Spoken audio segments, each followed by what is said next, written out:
Bonjour à toutes et à tous, soyez les bienvenus dans le JT de ce mercredi 5 avril. Voici les titres que nous allons développer. L'enveloppe solo dématérialisée, dirigeants partant en retraite et sur quel salaire se calcule l'indemnité de licenciement.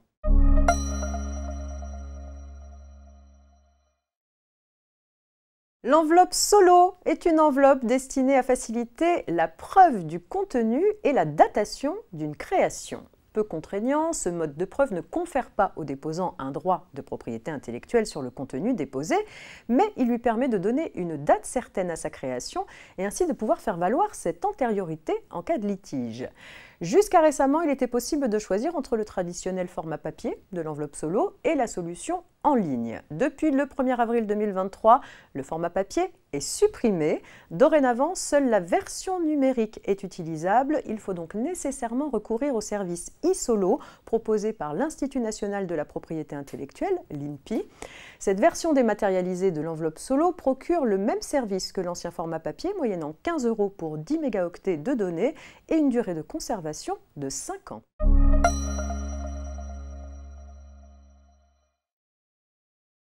Un dirigeant de PME soumise à l'IS qui cède les titres de son entreprise pour partir à la retraite peut sous certaines conditions profiter d'un abattement fixe de 500 000 € sur le montant de la plus-value imposable.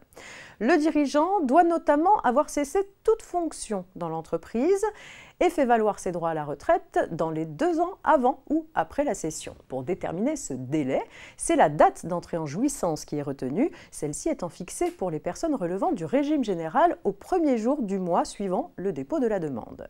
Dans une affaire récente, un contribuable avait cédé ses titres le 15 novembre 2012, mais l'organisme gestionnaire de l'assurance retraite ne lui avait accordé une retraite personnelle qu'à compter du 1er décembre 2014. L'administration fiscale a donc refusé de lui accorder l'abattement et lui a infligé un redressement.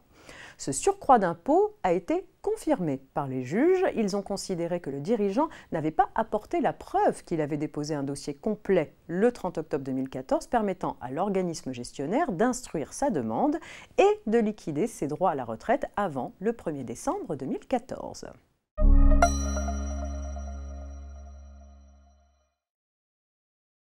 Un salarié licencié avait saisi les prud'hommes de diverses demandes relatives notamment au paiement d'heures supplémentaires et au montant de son indemnité de licenciement. Il avait obtenu gain de cause devant la cour d'appel, mais pas de façon satisfaisante. En effet, l'indemnité légale de licenciement avait été calculée par les juges à partir de son salaire mensuel de base, sans prendre en compte les 8 000 € bruts pour heures supplémentaires qu'il lui avait alloués.